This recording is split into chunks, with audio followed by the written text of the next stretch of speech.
So, Iyaba, how do you feel about the show in Venice? It was awesome. Things went really well. Amazing feedback from everybody. Really loved the biannual. It was a little off balance. It was some really awesome shit and some really, are you kidding me shit?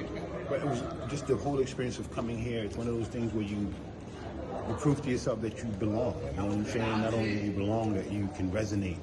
And so I leave, with a belly full of like energy and strength and ready to tackle the next thingness. You know what I'm saying? Made some great connections, Paris, Sri Lanka, possible places that we'll visit next.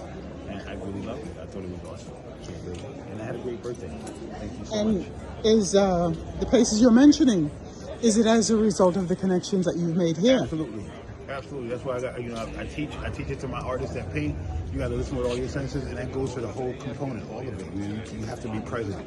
You can't put the work up and think that you could just leave it there. You got to be present because people are going to give you feedback, and it's your job to really make them feel like you get them, and you're grateful is not the right word. That it's a joy for you to see them connecting with your work, and you want to continue that conversation by introducing them to more and more of your work, and so that they watch you grow and hopefully become collectors that see the importance of your work and the need to catalog it and preserve it for future generations. And that's really the goal. You can't have them on an international level, then you have to make it, because that's where it's going to happen. And you have a big upcoming show in Bridgeport, Connecticut. I do. Are We Journey, it's called. Yes. Could you expand on that? On the 18th of September, in 10 days, we'll be having the opening exhibition for 6-month run at the Housatonic Museum of Art, one of actually America's most complete art collections. And it's a really honor to be a part of it.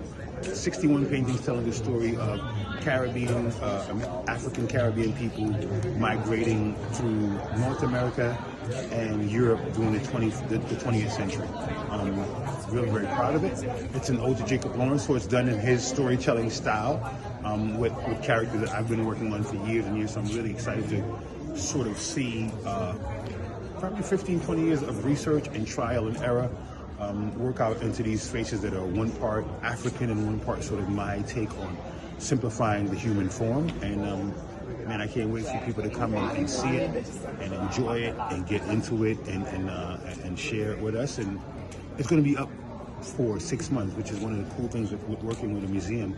Usually the run of the show is a lot longer, and there's a lot more, and sort of opportunity to dive into things. So with the exception of October, because the opening is so close to the end of this month, we're going to have programs going on pretty much right through. So in November we'll have something, in December we'll have something, in January we'll have something, and we'll have a closing, one of my later, it's not the latest performance piece, but the one just before that, Africa 360.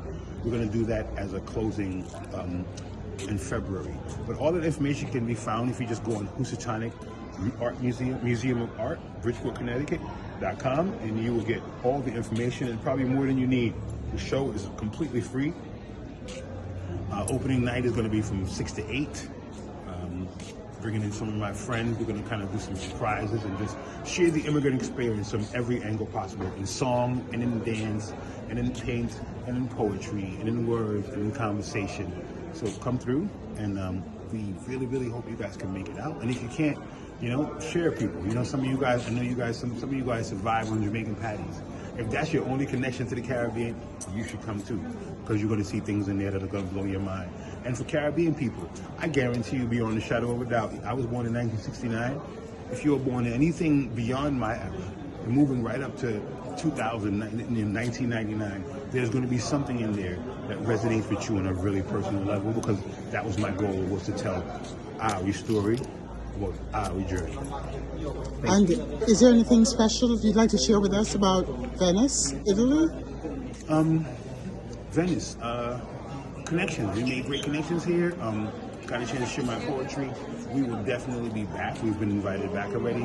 And the goal is to come back the next time in 3 years for the biannual, representing my country, Antigua. So, if you're Antiguan and you're listening out there, tell those in power whoever they are, that there's this Antiguan out here who's been passionate about Antigua all his life and cannot wait to represent them in the Venice Biennial 2026. Okay. Thank you, Ayaba. Thank you, my dear. Ayaba Ibu Mandingo, meeting with us.